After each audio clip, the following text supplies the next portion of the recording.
So guys, it started with actually with this pattern right here, the Simplicity 9818, that 1950s vintage pattern. You gotta have it. And I was looking at view 1. Hello guys, happy holidays. Thank you for coming. This is Alethea. Here is a piece of fabric and it's called Therapy Bright White Oxford Cloth from Robert Kaufman, and it came from Vogue Fabrics, and it was $8.99, $9.99, and I got 3 yards of that. You know, when you want to have a nice crisp white blouse or shirt, it's an Oxford cotton, and I was speaking to the representative, and she said that this would make a nice white blouse, and it's crisp, and it will not, you know how suddenly the white, especially in linen, starts to fade to that yellow type color. And she guaranteed me that this would not fade. So let me show you what I'm going to make with this fabric. It's nice and sturdy.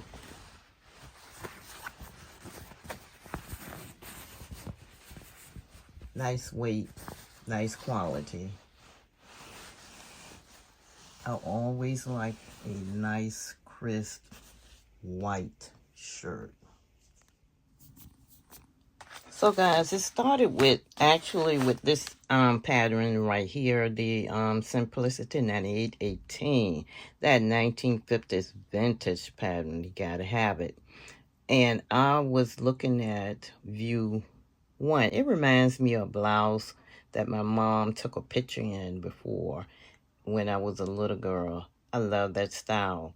And it has collars and buttons and 3/4 sleeves, as you can see, and the buttons on the sleeves. So I was looking for something to make that blouse out of, and I spoke with the rep from Fabric Mart. So guys, these were the choices that she sent me. The tie silk, comb by Steak, or the silk chambray. I'm sorry, chamouse. All of these textures were nice, pretty textures, and I was leaning toward the tie silk. The tie silk was going for, like, I believe she said $19.99 a yard. So I decided that I did not want to make a mistake and make sure that I was making the blouse correctly and that it fit properly, so I was going to do a mock-up. I think that'll be the safe thing to do. And in doing so, I ordered that Oxford white fabric, and I like the type of shirting that it is, and the cloth. It feels great on. So I decided to do the mock-up before I move further on with this project, because I do not want to order this fabric and get it and mess it up. Ooh, they'll hurt.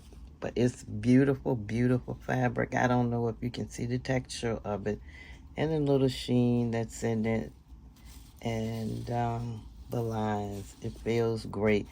And also, the chamouse feels good, but really and truly, that blouse, the Simplicity 9818, that retro blouse will look nice in that, but I want to kind of get away from the satiny type of fabrics. You know, I made a lot of things with that, but this is a fabric right here, the Vestige. That's nice for a shirt too. Really, really nice texture. And as you can see through it. And it's like a summer spring thing. That will make a nice top shirt too. Make sure that I did the toile first. Make sure it fitted, because look at the line drawings. And see how it has pleats at the lower back, and my waist is wide. So I want to make sure that I get all of that in, get the correct measurements and the correct fit, so it will fit right. I love that little blouse. And again, that's view 1 of Simplicity 9818.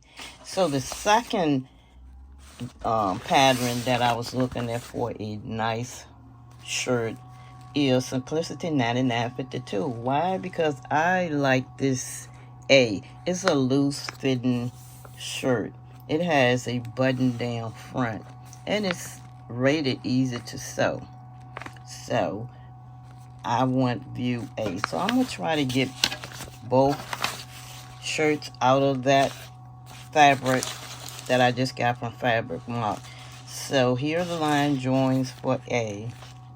And it only takes, let's see. For A, I'm going to do a medium. And it's asking for 1 3/4 of an inch of fabric. And of course, you got your buttons. They're asking for 6 buttons in a lightweight interfacing. And I believe that's it. And like I said, it's rated easy. So these 2 shirts I'm gonna make them as a mock-up. I hope when they're completed, they'll be a wearable mock-up. So Simplicity 9818 is also rated easy. And let's see what they're asking for. 5 buttons and 1 small button. Bias seam binding is an option.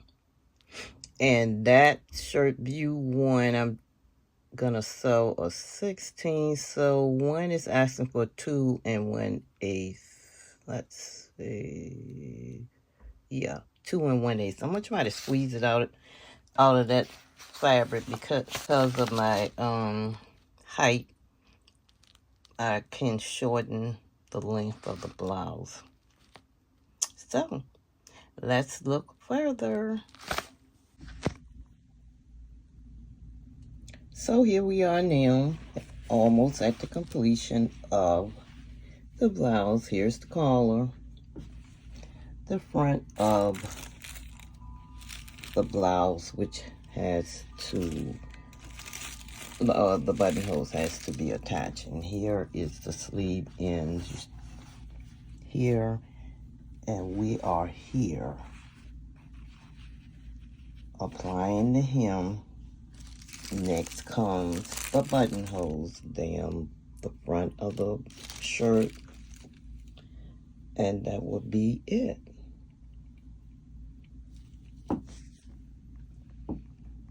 So what I have found out that this fabric is not wrinkle resistant, so we want to keep that in mind as to what we make out of it. Lesson learned. So here we are, guys. I'm basting the hem in. The hem of the blouse, and on the outside I placed my buttonholes along the front edge of the blouse. So I'll see you when the edge is finished, and we're gonna do the buttonholes and continue the stitch down the front, and top stitch down the front and top stitch around the shirt where they say to do. So I want to thank you for watching this portion of the video. The completion of the shirt will be in my next video, where I will have the buttons to attach after I completed the buttonholes. Thanks for watching. I appreciate you. Thanks to all the new subscribers. And if you have not subscribed to the channel, please do so.